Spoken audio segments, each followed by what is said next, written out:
कृष्ण में अति प्रिय माता पिताओं, भाइयों, बहनों एवं बच्चों, हम 9 दिन से हम हमारे संरक्षक सेंट पेट्रुस के लिए नवीना करते आ रहे हैं। वास्तव में नवीना हम पेट्रुस के लिए नहीं, हम अपने आध्यात्मिक भलाई के लिए हम नवीना करते आ रहे हैं। हम ये 9 दिन में हम पेट्रुस के संबंध क्या विचार किए उसको हम थोड़ा संक्षेप में हम देखेंगे। उसके बाद हम सेंट पौलुस के बारे में भी थोड़ा मनन चिंतन करेंगे। तो चलिए, हम पहला दिन हम सेंट पेट्रुस के बारे में क्या देखे थे। पेट्रुस ने प्रभु यीशु को नहीं जानता बोलकर 3 बार बताया। ये वास्तव में सेंट पेट्रुस के जीवन का पहला घटना नहीं है, आखिरी घटनाओं में कुछ एक है, लेकिन उसी को हम इसलिए देखे हैं कि हम पेट्रुस के समान, हम सब पापी हैं। हम अपने जीवन में अक्सर पेट्रुस के समान प्रभु यीशु को अपने व्यवहार के द्वारा, हमारे गलतियों के द्वारा हम भी यही कहे, मैं उन्हें नहीं जानता। लेकिन पेट्रुस वहीं पर अपने जीवन को कदम नहीं किया जुडास जैसे, लेकिन उन्होंने पश्चाताप किया। पश्चाताप करके वो रो पड़े, फूट फूट के रो पड़े और प्रभु यीशु के पास लौट के आए। और हम दूसरा दिन क्या देखें, सेंट पेट्रुस अपने आप को एक पापी के रूप में महसूस करता है। जब प्रभु यीशु वो उनके पास आकर जाल डालने के लिए बोलते हैं, मछली जाल में फंस जाते हैं, यीशु मसीह का उस शक्ति को, उस आध्यात्मिक शक्ति को जानकर पेट्रुस स्वयं अपने आप को एक पापी के रूप में महसूस करता है। इसलिए वो प्रभु यीशु से कहता है हट जाने के लिए, उसे दूर चले जाने के लिए, क्योंकि पेट्रुस ये महसूस करता है एक पवित्र व्यक्ति के सामने वो खड़े होने के लिए योग्य नहीं समझता है। इसलिए वो अपने आप को पापी के रूप में महसूस करता है। लेकिन ये सब घटना के बाद जब प्रभु यीशु उनको बुलाते हैं, बुलाने के टाइम पर उनसे कहते हैं, तुम साइमन योहन के पुत्र, तुम पेट्रुस कहलाएंगे। पेट्रुस कहलाएंगे मतलब तो चट्टान बनेंगे। सो पेट्रुस के वास्तविक स्वभाव के देखकर प्रभु यीशु उसी को चट्टान बनाना चाहते हैं। चट्टान क्या का प्रतीक है? क्या का?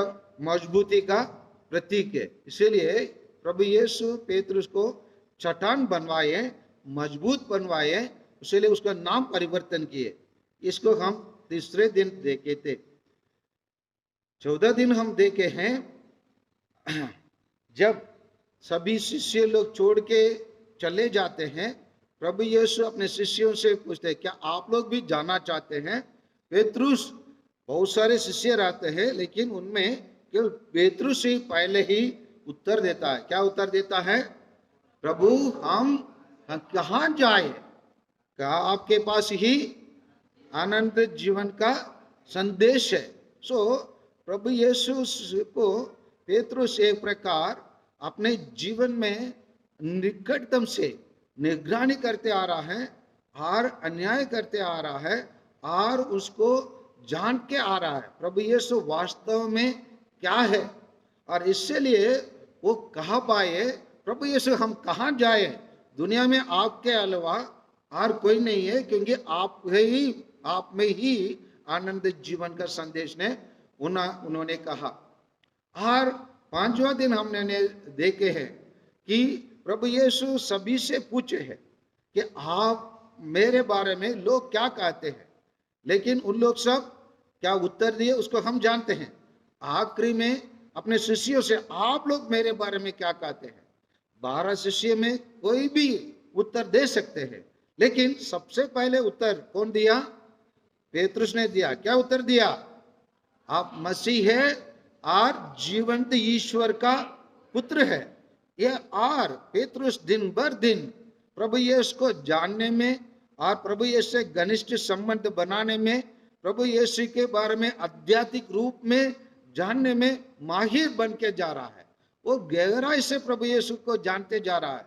इसीलिए अन्य शिष्य बोलने के पहले वो पहले व्यक्त करना चाहता है अपने प्यार को। इसीलिए कहता है आप जीवंत ईश्वर के पुत्र हैं। और उसके बाद 6वां दिन हम देखे हैं कि हम लोग प्रभु यीशु रूपांतरण हो जाते हैं तबोर पहाड़ पर। वहां पर भी एलिया है, मूसा है और अन्य 2 शिष्य भी है, लेकिन उन लोग में केवल यही बोल उठता है जो प्रभु यीशु हम यहाँ रहना कितने अच्छे हैं। प्रभु यीशु का वो रूपांतरण को देखकर, उसके शक्ति के देखकर, आध्यात्मिक दिव्य दर्शन के देखकर वो अपने आप को चुप रह नहीं पाया। वो बोल उठता है। वो चुप रहने को पसंद नहीं करता है। जो सच है, जो सौंदर्य है, जो अच्छा है, उसके पक्ष में हमेशा बोलना चाहता है। इसलिए कहता है प्रभु हमें यहाँ रहना कितना अच्छा है। इसको हम 6वां दिन देखे। और 7वां दिन हम क्या देखे? पेतरुस कहता है, पेतरुस प्रभु यीशु बताते हैं, अपने दुख के बारे में बताते हैं, लेकिन उस दुख बातों को सुनकर वो क्या कहता है कि प्रभु यीशु मैं आपके साथ कहां भी जाने के लिए तैयार है। बोलता है आपके साथ मैं बंदी घर भी जाने के लिए तैयार हूं और आपके लिए मरने के लिए भी तैयार हूं, वो बताता है। इसी प्रकार अपने बारे में आप प्रभु यीशु के साथ कैसे जुड़े रहना, किस प्रकार अपने विश्वास को प्रकट करना, वो बताता है। और 8वां दिन कल हम देखे हैं कि प्रभु यीशु के मृत्यु के बाद पुनरुत्थान हो गया है, लेकिन निश्चित रूप से उन लोग प्रभु यीशु को आमने सामने नहीं देख पाए। ऐसे परिस्थिति में उन लोग रहने के टाइम पर पेतरुस थोड़ा डगमगा जाता है, थोड़ा सा भ्रमित हो जाता है, थोड़ा सा विचलित हो जाता है। अभी पेट की सवाल है। पेट के सवाल के टाइम पर वो क्या करने के लिए तैयार होता है? मैं मछली मारने जाता हूं। वही था उसका पुराना क्या प्रोफेशन, उसका काम वही था। वो सोचा, वो सब कुछ भूल गया।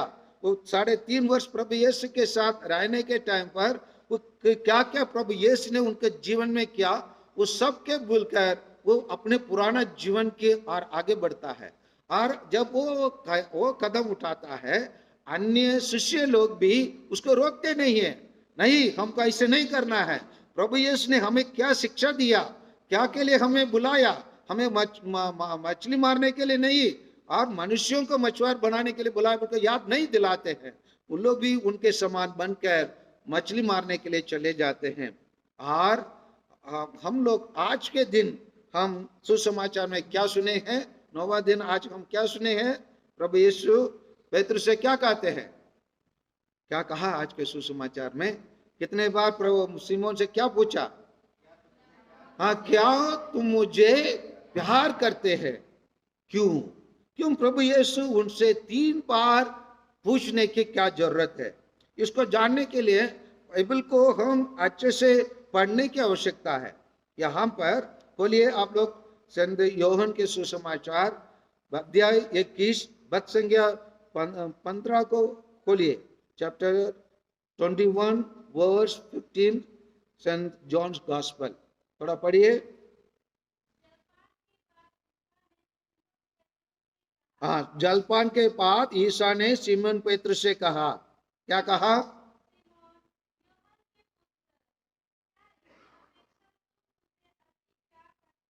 हाँ, प्रभु यीशु उनसे पूछते हैं, सिमोन योहन के पुत्र, क्या इनकी अपेक्षा तुम मुझे अधिक प्यार करते हो? यहाँ पर प्रभु यीशु इस प्रकार प्रश्न क्यों किया, इसी को हम गहराई से जानना है तो फिर हमें संत यूहन्ना के सुसमाचार अध्याय 1:42 में जाइए। 1:42 सेंट जॉन्स गॉस्पेल, थोड़ा पढ़िए जोर से। 1:42।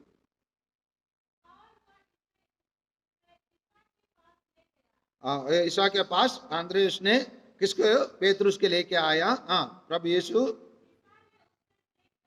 हाँ, ईसा ने उन्हें देकर कहा, किसको देकर कहा, पेतरुस के देके कहा, क्या कहा, तुम योहन के पुत्र सीमोन हो। यहां तक ठीक है।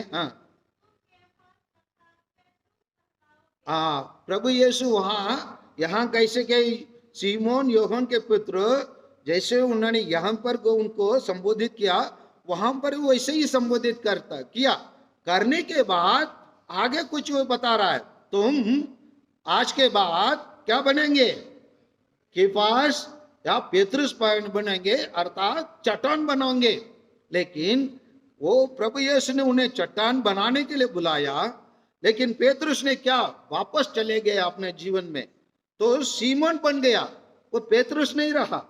इसलिए प्रभु यीशु को यह आवश्यक पड़ा उसी को याद दिलाने के लिए, मैं तो आपको चट्टान बनवाया, आप वापस जाकर फिर सीमोन बन गया।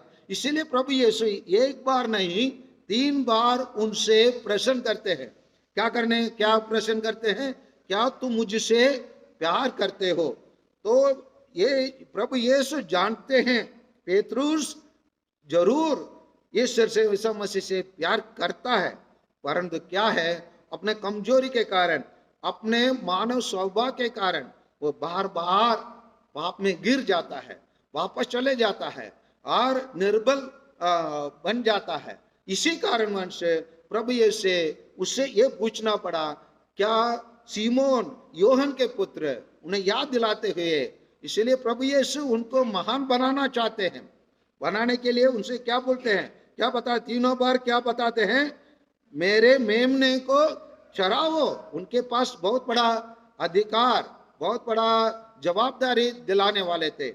इसलिए प्रभु यीशु क्या कहते हैं कि उससे 3 बार पूछ लेते हैं, उनको विश्वास दिला देते हैं, उनको फिर उसी विश्वास में अटल बनाने के लिए प्रभु यीशु ने इसी प्रकार उनसे प्रश्न कर फिर उसको पेतरुस को, सीमोन को फिर पेतरुस बनाकर चट्टान बनाने के लिए प्रभु यीशु उनसे ऐसे बात किए। इन सभी 9 बातों हम लोग पेतरुस के बारे में सुने हैं। अभी आइए प्यारे भाइयों और बहनों, हम थोड़े से आज के त्योहार में हमारे कलीसिया के 2 पिलर्स ऑफ द चर्च कहलाया जाता है। इन दोनों को, कौन दोनों हैं, पेतरुस और पौलुस। पौलुस के बारे में हम कुछ बातों सुन लेते हैं। हम लोग 9 बातों पेतरुस के बारे में सुने हैं। 9 बात मैं रख सकता हूं, लेकिन लंबे समय हो जाएगा। लेकिन संक्षेप में 5 मुख्य बातों पेतरुस के बारे में मैं आपके समक्ष रखना चाहता हूं। सबसे पहला चीज हम पेतरुस पौलुस से हम सीख सकते हैं, बहुत बड़ा मन परिवर्तन उनके जीवन में हुआ। जानते हैं ना, वो पहले क्या था, कलीसिया को सताने वाला, कलीसिया के सदस्यों को मार डालने वाला व्यक्ति था। जब स्तिफानुस मार डाला गया, उसके लिए जवाबदारी पौलुस ने लिया, उसके पूरा। इसीलिए जो किलर था, मर्डर था, जो मार डालने व्यक्ति था, वो लवर बन गया। किसका लवर, प्रभु का लवर और ईसाई लोगों का लवर बना। इतना बड़ा परिवर्तन उसके जीवन में हुआ। सेंट पौलुस का जीवन में जो परिवर्तन हुआ, वो हम प्रत्येक जन में हो जाएंगे तो हम सेंट पौलुस जैसे भी काम करेंगे। दूसरा है, वो अपने भाई लोगों के लिए सेंट पौलुस अपने भाई लोग कौन है, अपने भाई लोग कौन है सेंट पौलुस के अनुसार, ऐसे ईसाई लोग नहीं है, यहूदी लोगों के लिए वो इतना उत्सुक था। इसीलिए वो रोमियो के लिखा हुआ पत्र अध्याय 9 में 1 से 3 तक कोई पढ़िए। रोमियो का लिखा हुआ पत्र अध्याय 9 verse 1 to 3, letter to the Romans verse 1 to 3।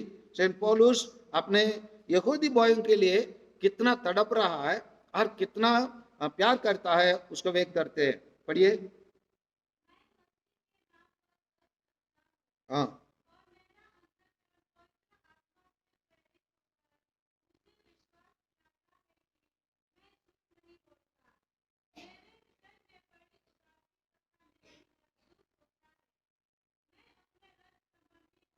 हाँ, मैं अपने रक्त संबंध भाइयों के लिए क्या करना चाहता है? हाँ, मसीह से मैं वंचित होना चाहता हूँ, क्योंकि उनके भाई लोग, मैं बार बार ये सोचता हूँ, हमारे बड़गांव के पल्लीवासी लोगों के लिए हम क्या कर सकता हूँ। वो प्रभु यीशु कहता है, प्रभु यीशु मैं आपको छोड़ देना चाहता हूँ, आपसे के संबंध तोड़ना चाहता हूँ, क्योंकि मेरे भाई लोग आपके बारे में सोचते नहीं है। अगर मेरे भाई लोग आपके पीछे नहीं चल पाते हैं और आपके अनुसरण करना नहीं पाते हैं, तो मैं एक पुरोहित होकर क्या मतलब है? मतलब ये सेंट पौलुस यही कहते हैं, मैं ये आपके अनुसरण करके क्या मतलब है? मेरे भाई लोग जैसे थे पहले वैसे ही है, इसलिए क्या करना चाहता है? मैं आपसे संबंध वंचित करना चाहता हूं, वंचित हो जाना चाहता हूं, आपसे मैं दूर होना चाहता हूं। इसीलिए रोमन्स 10:1 में पढ़िए, 10:1 में पढ़िए।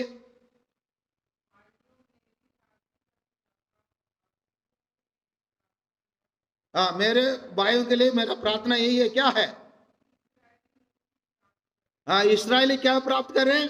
मुक्ति प्राप्त करें, यही है एक हर प्रत्येक ईसाई लोग सेंट पौलुस से सीखना है। तो मेरे भाई लोग, हमारे उराम भाई लोग जहां कहीं भी हो, उन लोग सब मुक्ति प्राप्त करें, उसी के लिए डिलिस्टिंग से भी ज्यादा हम लोग ज्यादा इसी चीज के लिए हम लालच होना चाहिए, इसी चीज के लिए हम चिंतन होना चाहिए, इसी चीज के लिए हम तड़पना चाहिए। मेरे भाई लोग, और एक बार पढ़िए उसको।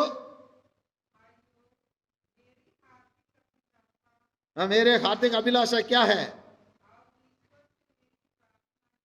ईश्वर से मेरी प्रार्थना यही है, इस्राएल मुक्ति प्राप्त करें। उसी को हम अपने जीवन में लागू करेंगे तो कौन मुक्ति प्राप्त करें? हम लोग कौन है? हम उराव भाई लोग, है ना? क्या प्राप्त करें? मुक्ति प्राप्त करें।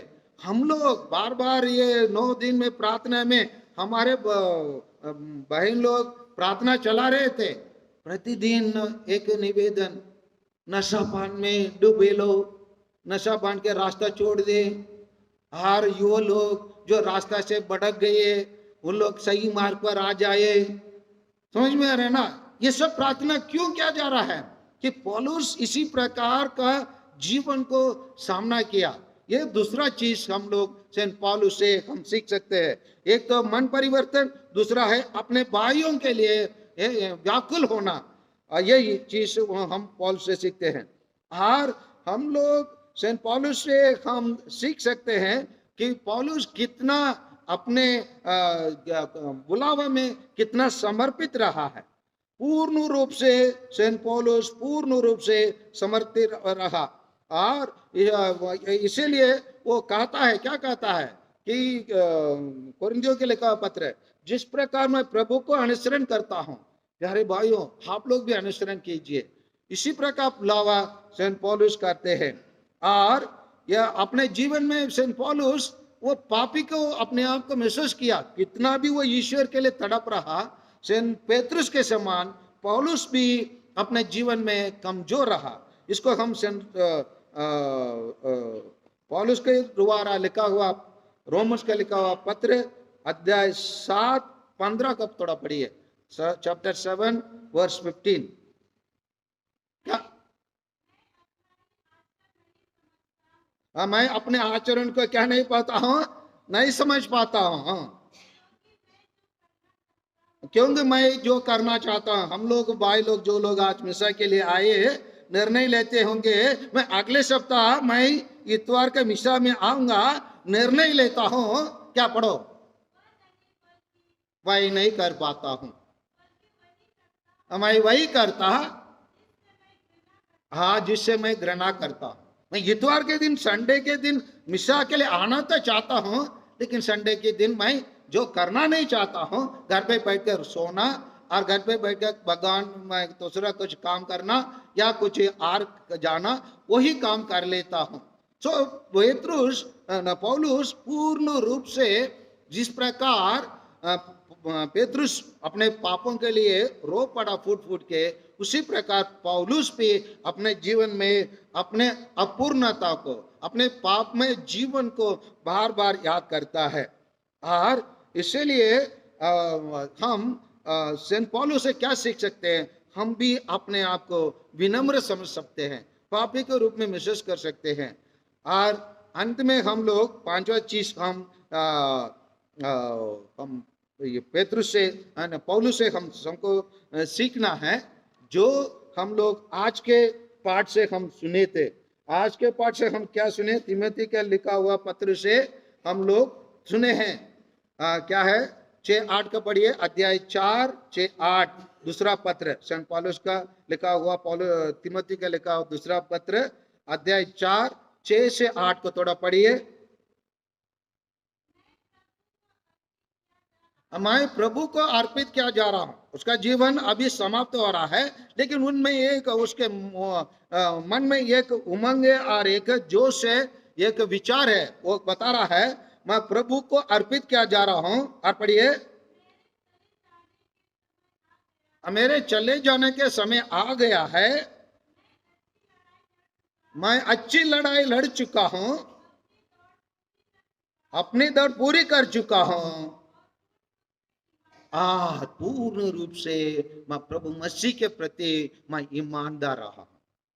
प्यारे भाइयों और बहनों, अगर आप लोग 25 वर्ष जुबली और 50 वर्ष का जुबली, कोई भी सिस्टर लोगों का जीवन या फादर लोगों का जीवन या शादी का जीवन आप जब करते हैं, कोई वचन आपके इनविटेशन कार्ड में, आमंत्रण पत्र में आप लोग छापना चाहते हैं, तो इसी वचन को चुनिए, इसी वचन को चुनिए। और इसी वचन आप लोगों को इतना मजबूत बना देगा। इस वचन आप लोगों को प्रभु मसीह के अनुसार जीवन जीने का प्रेरणा दिलाएगा।